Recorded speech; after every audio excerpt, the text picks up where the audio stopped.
ગુજરાતમાં હાલ આરોપીઓનું રિકન્સ્ટ્રક્શન એટલે કે આરોપીઓનો વરઘોડો નીકળવાનો ટ્રેન્ડ ચાલી રહ્યો છે। કેટલીક જગ્યાએ દોરડા બાંધીને લાવવામાં આવે છે તો ક્યાંક લંગડાતા આરોપીઓ પણ આપણને જોવા મળતા હોય છે। પરંતુ હવે એક નવો ટ્રેન્ડ આવ્યો છે। રિકન્સ્ટ્રક્શન દરમિયાન આરોપીઓ ભાગે છે અથવા તો પોલીસનું હથિયાર ખેંચે છે અને રિકન્સ્ટ્રક્શન દરમિયાન ગોળીઓ ચાલે છે। અગાઉ અમદાવાદ ક્રાઇમ બ્રાન્ચના પીઆઈની ગન ખેંચીને ભાગવાનો પ્રયાસ આરોપીએ કર્યો હતો, તેની ઉપર ફાયરિંગ થયું હતું। ત્યારે આજે પણ આવો જ કંઈક બનાવ બન્યો છે। અમદાવાદ ક્રાઇમ બ્રાન્ચના અધિકારી છે તેમણે રિકન્સ્ટ્રક્શન માટે આરોપીને લઈ જાય છે અને આ દરમિયાન આરોપી છે તે ભાગવાનો પ્રયાસ કરે છે અને ત્યારે ફાયરિંગ થાય છે।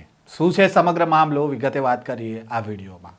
વૈષ્ણવજન તો તેને કહીએ જે પીડ પરાઈ જાનાને રે। નમસ્કાર, નવજીવન ન્યૂઝમાં આપનું સ્વાગત છે। હું છું જયંત દાફડા। અમદાવાદના દાણીલીમડા વિસ્તારમાં દિવ્યાંગ યુવતી પર મોડી રાત્રે અજાણ્યા વ્યક્તિએ દુષ્કર્મ આચર્યું હોવાની ઘટના સામે આવી હતી। આ ઘટનામાં ક્રાઇમ બ્રાન્ચે ગુનો દાખલ થયાના 4 દિવસમાં જ માનસિક વિકૃત આરોપીની ધરપકડ કરી હતી અને અમદાવાદના દાણીલીમડા વિસ્તારમાં જે દિવ્યાંગ યુવતી પર થયેલો જે દુષ્કર્મનો કેસ હતો એ મામલે આરોપીને રિકન્સ્ટ્રક્શનમાં લઈ જવામાં આવ્યો હતો। આ દરમિયાન પોલીસ પર હુમલો કરીને ભાગી જવાનો પ્રયાસ છે તે કરવામાં આવતા પીઆઈએ તેની ઉપર ફાયરિંગ કરવાની ફરજ પડી હતી। આરોપીના પગમાં ગોળી વાગતા તેને સારવાર માટે ખસેડવામાં આવ્યો, જ્યારે એક હેડ કોન્સ્ટેબલ પણ ઈજાગ્રસ્ત થતા તેને સારવાર માટે ખસેડવામાં આવ્યો છે। અમદાવાદના દાણીલીમડા પોલીસ સ્ટેશનમાં નોંધાયેલા દુષ્કર્મના કેસમાં ઝડપાયેલો મોહિદ્દીન નામનો આરોપી છે તેને રિકન્સ્ટ્રક્શન માટે અમદાવાદ ક્રાઇમ બ્રાન્ચ છે તે લઈને ગઈ હતી। ત્યારે આરોપીએ પોલીસ પર હુમલો કરી ભાગી જવાનો પ્રયાસ કર્યો હતો અને ઘટના સ્થળ પર હાજર પોલીસ ઇન્સ્પેક્ટર ઇમરાન ઘાસુરા પાસેથી હથિયાર છીનવવાનો પ્રયાસ કર્યો અને પીઆઈ તરફથી ફાયરિંગ કરતા આરોપીને એક ગોળી પગમાં વાગી છે। આ સમગ્ર મામલે શું કહી રહ્યા છે અમદાવાદ ક્રાઇમ બ્રાન્ચના ડીસીપી અજીત રાજ્યાણ, તેમને સાંભળીએ। દાણીલીમડા પોલીસ સ્ટેશનમાં એક મેન્ટલી ચેલેન્જ દીકરી ઉપર બહુ ક્રૂરતા સાથે રેપનો બનાવ બનેલ હતો। જે એ રેપના દરમિયાન જ્યારે બનાવ બન્યો ત્યાર પછી એ સમગ્ર તપાસ ક્રાઇમ બ્રાન્ચને સોંપવામાં આવેલી હતી માનનીય કમિશનર શ્રી દ્વારા। તો એ જે અનડિટેક્ટેડ બનાવ હતો, અનડિટેક્ટ ગુનોનો ક્રાઇમ બ્રાન્ચ દ્વારા ભેદ ઉકેલવામાં આવ્યો। તદુપરાંત આપણા મોઇનુદ્દીન નામના ઈસમ જે ખૂબ જ રીડો ગુનેગાર છે અને 16થી ઉપર એમના ઉપર ગંભીર ગુનાઓ દાખલ છે, 2 વખત તડીપાર અને પાસા પણ થઈ ચૂક્યા છે, એ આપણા શકમંદ તરીકે એમની પ્રાથમિક પૂછપરછ કરી હતી। તદુપરાંત એમની અટકાયત કરવામાં આવેલી હતી અને આ 6 દિવસથી પોલીસની રિમાન્ડમાં હતો।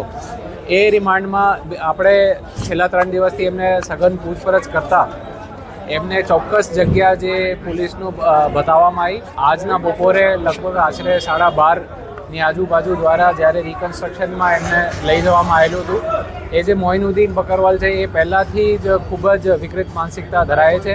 અગાઉ એમના ખૂબ સેલ્ફ હાર્મની પણ હિસ્ટ્રી રહેલી છે અને અસોલ્ટની પણ હિસ્ટ્રી રહેલી છે।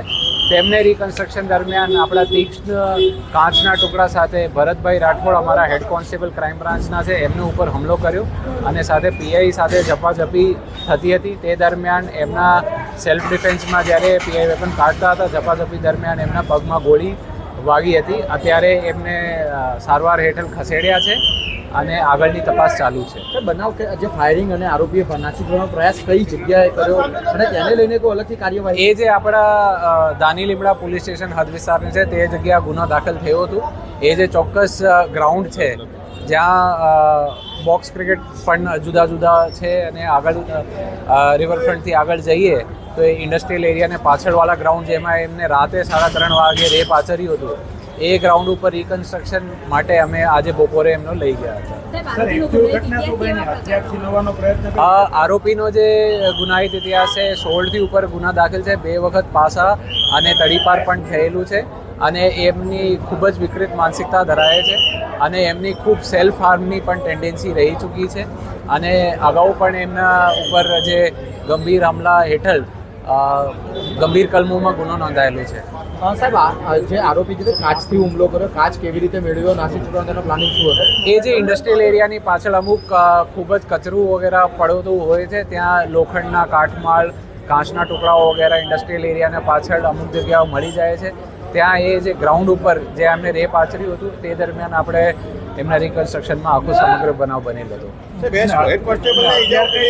આપણા ભરતભાઈ રાઠોડ છે એ 30 દિવસની અત્યારે એમના ડૉક્ટરશ્રી દ્વારા સારવારમાં મૂકવામાં આવેલું છે અને એમના જે સ્ટીચીસ આવેલા છે એમની અત્યારે સારવાર ચાલુ છે.